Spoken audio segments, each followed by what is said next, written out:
Voltando ao nosso tema, após as negociações e articulação, a base governista conseguiu adiar a votação de projetos que visam limitar os poderes do Supremo Tribunal Federal. As pautas entraram na comissão depois de terem sido despachadas pelo presidente da Câmara, Arthur Lira, em reação às decisões da Corte sobre a suspensão das emendas parlamentares e votação de medidas que estavam sendo analisadas pelo Congresso. Os aliados do Planalto postergaram o debate sobre o relatório dos projetos. Agora a votação das medidas ficará para uma outra data, provavelmente após as eleições. O meu querido Guilherme Mendes. Eu estava aqui ouvindo atentamente a história do Pacheco e aí me veio uma grande diferença. Pacheco, com todas as arbitrariedades que foram cometidas, com toda a perseguição que aconteceu, é engraçado que eu nunca vi, aí você falava em 2014, não é? E em governos... presidente Lula, depois presidente Dilma, e muitas vezes com muita maioria, em ambas as casas, Câmara e Senado, em que se poderia sim impingir uma série de restrições ao judiciário, porque ali se aprovaria com uma certa tranquilidade. Eu nunca vi nenhuma ofensiva, se você se lembrar de alguma, eu gostaria que você me colocasse, contra a limitação de poder de Suprema Corte, contra a limitação de poder de Tribunal Superior, contra a limitação ou prerrogativa de algum tipo de magistrado. Por que você acha que isso pode ter acontecido? Será que é uma visão realmente de sociedade equilibrada? Porque o Congresso agora coloca os problemas do Brasil como um bode expiatório jogando no colo do Supremo Tribunal Federal. E a gente esquece de falar dos próprios problemas do Congresso, porque muitas das questões que o Supremo se debruça é porque o Congresso é omisso. É omisso muitas vezes em regulamentar a Constituição com temas que estão aí há quase mais de 30 anos pendentes de uma atividade legislativa. E muitas vezes o Congresso simplesmente não faz por interesses e por uma certa omissão. Omissão conveniente, diga-se de passagem. Ô, Gui. Mas nunca ninguém atribuiu nenhum tipo de culpa e nenhum tipo de desejo limitante ao judiciário. Eu acho que essa é uma visão importante para você que está em casa, saber diferenciar as linhas de governo. Mesmo com ampla maioria, com amplo apoio popular, jamais... Guilherme houve um Mendes. tipo de interação contra o Supremo Tribunal Federal, como acontece Guilherme agora. Mendes, você acha, assim, de verdade, você acha que limitar a decisão monocrática para se prestigiar decisão colegiada é diminuir o poder do STF? Ou é enaltecer o STF como corte colegiada? Eu acho que Posso só fazer uma ponderação? A emenda constitucional 45, reforma do judiciário, foi feita na primeira gestão do presidente Lula, Gui. Mas nas práticas, isso benéfica. Alguém é contra essa emenda? Foi benéfica.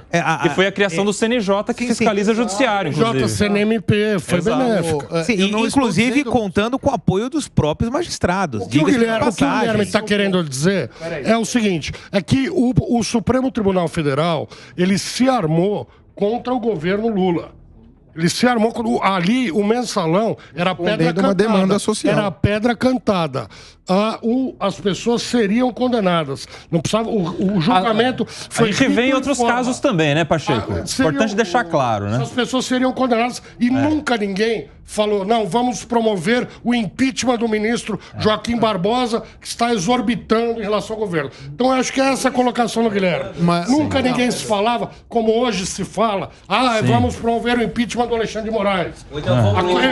Coisas monocráticas, não é? Os poderes do Supremo. Entendemos. Peraí. Fala, Cássio. Tem algumas incongruências nessas ponderações. Se a gente lembra na reforma do judiciário, ela foi imposta a fórceps e o Lula disse à época...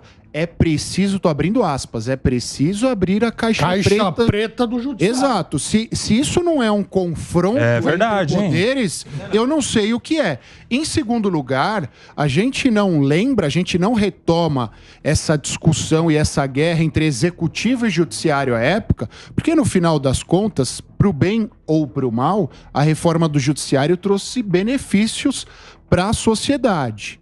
E ela foi conduzida, é importante que se frise, o mentor intelectual da reforma do judiciário à época foi o ministro Alexandre de Moraes. Foi ele quem desenhou a reforma do judiciário à época. O Renault também. Não, o secretário da reforma do judiciário era o Sérgio Renault, o ministro da Justiça era o Márcio Tomás Bastos. A reforma do judiciário, ela vem na cabeça do Márcio Tomás Bastos desde quando ele era presidente do Conselho Federal da OAB, em 1988. Aí quando ele, depois de 15 anos depois, ele vai a ministro e aí ele implementa a reforma do judiciário através da PEC 45 e chama o Sérgio Renault, que é um advogado muito sério, muito competente, muito sereno para negociar essa reforma do judiciário à frente ele era o secretário nacional de reforma do judiciário. Nessa época estava onde? Ele estava São Paulo. Estava na USP e depois ele fez parte da primeira composição do CNJ. Mas ele foi um dos mentores intelectuais da reforma. Inclusive, se a gente olha para a dissertação de mestrado ou para a tese de doutorado, diversos dos mecanismos implementados na reforma estão nessas obras. Eu não disse que ele conduziu, mas ele foi um dos mentores intelectuais. Político foi o Márcio e o Sérgio Renault, isso é indiscutível. Mas acho que o ponto principal é esse. O executivo o fez com muita briga sob essa mesma narrativa que nós temos hoje. É preciso tolher os privilégios que o judiciário tem e é preciso colocarmos o judiciário no seu lugar. Pediu o Diogo da Luz. Pois é, a gente vê que de parte a parte as queixas são mais ou menos as mesmas. Só que uma de 20 anos atrás, 15 anos atrás e outra mais recente. E estou mais do que cansado de ter percebido que não é a troca de uma ou outra pessoa que está lá em Brasília que vai mudar esse estado de coisas. Saiu Joaquim Barbosa, não mudou nada. Outros pedem muito agora a saída de mais um ou dois ou três que sejam ministro do Supremo. Não é isso que vai resolver os nossos problemas. Cadê o Congresso, cadê os deputados que escreveram essa Constituição, se não foram eles, mas foi o Congresso, foram os deputados e os senadores que escreveram. Cadê eles que não revêem aquilo que eles escreveram mal, que definiram mal os poderes, definiram mal a representatividade, inclusive deles próprios? Porque o estado de São Paulo, por exemplo, elege muito menos deputados do que deveria e muitos estados menores elegem mais do que poderia. Tudo isso tem que ser rediscutido. Nós queremos mudar o Brasil ou queremos ganhar like na internet? Porque eu vejo muita gente lá no parlamento insistindo em dizer que está defendendo os direitos das pessoas, mas depois que brilha na internet, fica sossegado e não discute a fundo uma reforma do Brasil, que é isso que nós precisamos. Fala, João. Não, perfeito o que o Diogo colocou. Acho que precisaria da reforma constitucional e da reforma do Poder Judiciário, evidentemente. Não pode um ministro, um juiz ser indicado e ficar o resto da sua vida lá. O Cássio Nunes entrou agora, acho que com 50 anos, se não me engano, vai ficar mais de 20 anos. O Zanin, ele tem menos de 50, né? Vai ficar 37 anos sendo o juiz da Corte Máxima do país, né? Que até se questiona você ter um escritor... Você quer um mandato para o ministro Supremo, é isso? Eu acharia que tem que ter mandato, limitação da decisão monocrática. Tem que se discutir a reforma ampla do Judiciário e da Constituição. Como o Diogo colocou, os nossos parlamentares estão lá discutindo muitas coisas de corte, enfim. E agora a situação, né, a base do governo barrou essas reformas, justamente na minha visão, por isso, porque fica essa puxação de corda, porque muitos deles têm processos no Supremo, entre outras coisas. Com relação ao depoimento do Pacheco, só gostaria de colocar que a situação de hoje é diferente, porque lá a grande maioria eram parlamentares, juridicamente se discute muito essa tal da teoria do domínio do fato, que foi o que foi aplicado, não é isso? Teoria do domínio do fato, que eles sabiam do fato porque estariam no posto de poder. Então, de alguma forma, se atropelou o ordenamento jurídico. Agora, a situação de hoje é completamente incomparável, ela é diferente. O que a gente lamenta é que muitos que bateram na época nessa tecla, hoje aprovam o que o Supremo está fazendo, que na minha visão é completamente equivocado, com a questão dos inquéritos, supressão de instâncias, pessoas sem a prerrogativa de função sendo julgadas no Supremo, uma situação diferente. Você sabe que esse é um pleito de muita gente. Precisa aprender, né? Porque a esquerda parece que ela esquece, né? Assim, isso eu falo com muita tranquilidade. A esquerda, quando está apanhando, ela faz toda a crítica, né? Houve recentemente toda a crítica ao sistema de poder que era encampado na Lava Jato, né? Um sistema espúrio de poder. Aí aquilo foi espargido, a Lava Jato acabou, o presidente Lula foi solto, entre outras coisas, entre outras consequências. Aí parece que a esquerda esquece de tudo isso, de todas essas arbitrariedades, e passa pano para outras arbitrariedades que, de certa forma, não a comprometem e a beneficiam. Isso está muito... Eu falo isso sendo... vocês sabem quem sou eu. Falo isso com muita tranquilidade. A esquerda erra e precisa parar de errar, porque amanhã vai acontecer com ela de novo. A velha história, o velho chavão. Pau que bate em Chico, bate em Francisco também. Ou deveria bater em Francisco também, porque essa é uma questão, meu querido Davi Andrade, a tal da coerência. Porque Pacheco lembrou aqui, pessoa com parecer do Ministério Público favorável para a prisão domiciliar por questão de saúde. Vai morrer na cadeia. Hoje ele foi aconteceu lá. de novo, né? A gente tem casos parecidos atualmente.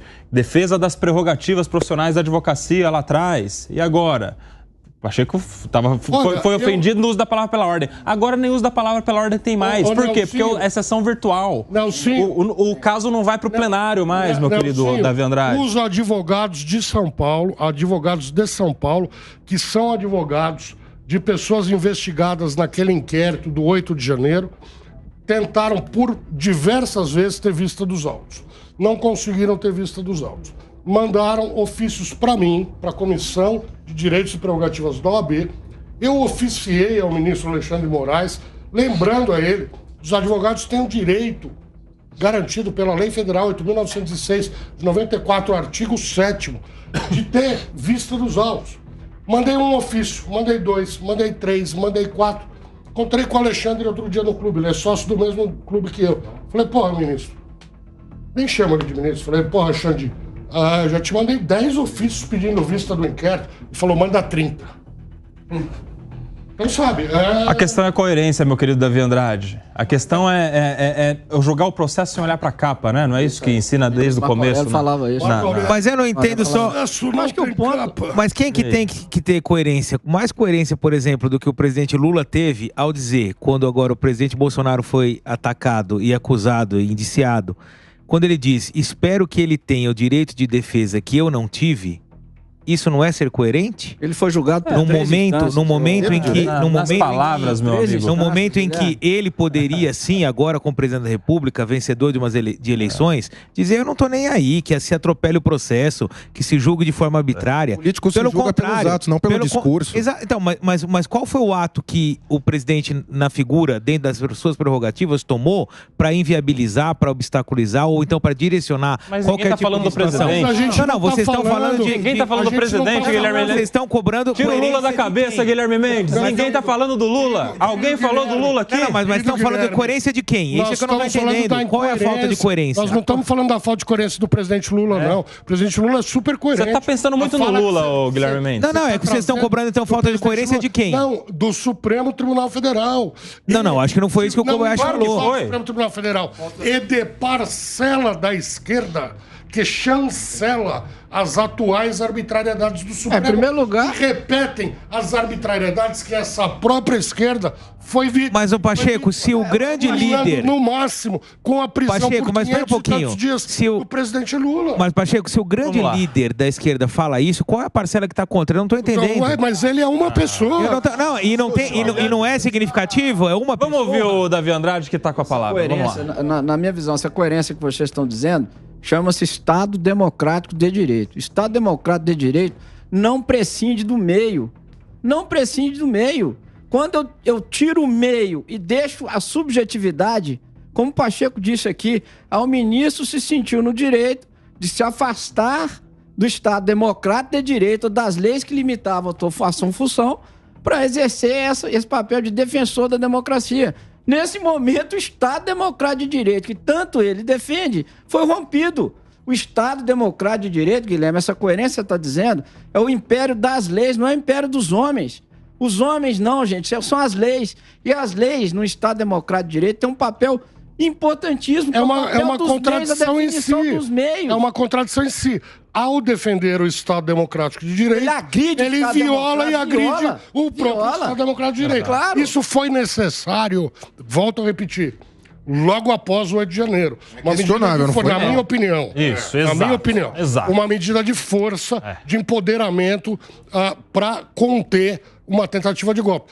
Isso passou, faz 1 ano e meio. Sim. Então, sabe, tá na hora de voltar à normalidade. Pacheco, você como grande advogado que é, neste momento, quando ele se avoca a esse poder fora da Constituição Federal, ele é o primeiro a agredir a Constituição Federal. Sem dúvida alguma, mas sem dúvida alguma. Ele é o primeiro a agredir. Ele instaura um inquérito a mano militare, o Acácio disse aqui, foi nomeado relator. Pelo Dias Toffoli. Aliás, colega de classe dele, não sei se vocês sabem. O inquérito, vamos dizer... Fizeram faculdade juntos. É bom lembrar, o óbvio às vezes precisa ser... Eram inimigos na faculdade. O inquérito aberto com base numa norma regimental do Supremo Tribunal Federal. Nós estamos não falando de competência numa constitucional, interpretação não. elástica, né? Nós Não está escrito no Supremo Tribunal Federal e vamos, portanto, abrir um inquérito e vamos nomear um relator. Onde está o Estado Democrático de Direito numa circunstância Aí tudo que acontece depois vem para esse inquérito, não sorteia...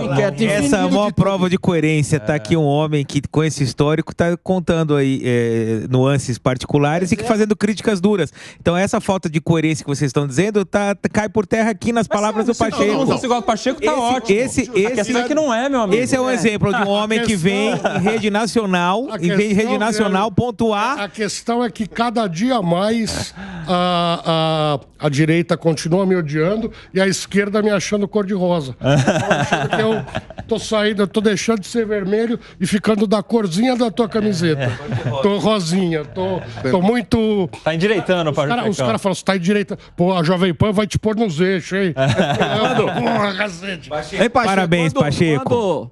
Quando o cacetete tá batendo na cabeça do inimigo, tudo é maravilhoso, né? É o direito penal do inimigo, né?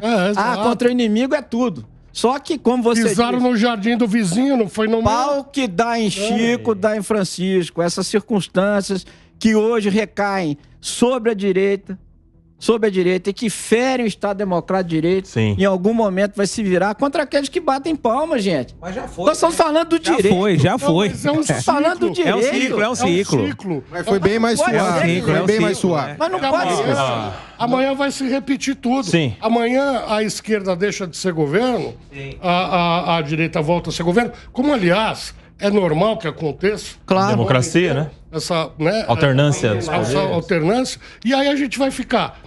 Entra a esquerda, põe a direita na cadeia. Entra a direita, põe a esquerda na cadeia. Não pode. Pra gente concluir... descriminalização da política. Claro que existem situações que pedem, sim, a intervenção do direito penal. Mas não pode ser tudo. Sim. Pra gente concluir, meus amigos, muito resumidamente, no meu singelo ponto de vista, é só uma questão. Se fosse a esquerda no lugar da direita e a direita no lugar da esquerda, a gente teria muita crítica a pessoas que foram presas sem serem submetidas à audiência de custódia em 24 horas. A gente teria muitas críticas às pessoas que foram presas, homens junto com mulheres, idosos e crianças, todos no mesmo galpão. A gente teria muitas críticas do Supremo Tribunal Federal.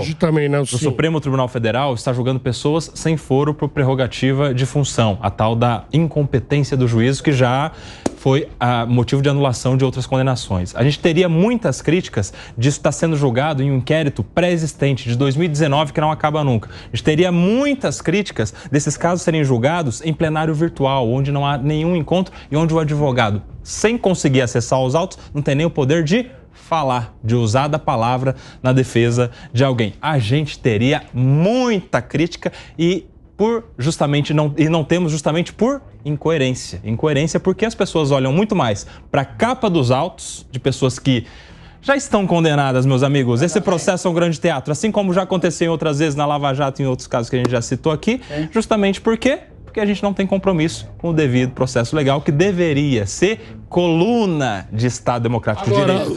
Resumidamente, para a gente fechar, sim, defender instituições faz parte do Estado Democrático de Direito. Tem que se respeitar a autoridade das instituições, mas também devemos respeitar os direitos e garantias individuais de qualquer cidadão por quaisquer fatos que a eles sejam imputados. Não tem democracia se não tiver direito individual respeitado. Instituição é respeitada, sim, mas direitos e garantias individuais também. Aí a gente teria, de fato, uma democracia plena e vigente no nosso país, né, meus amigos?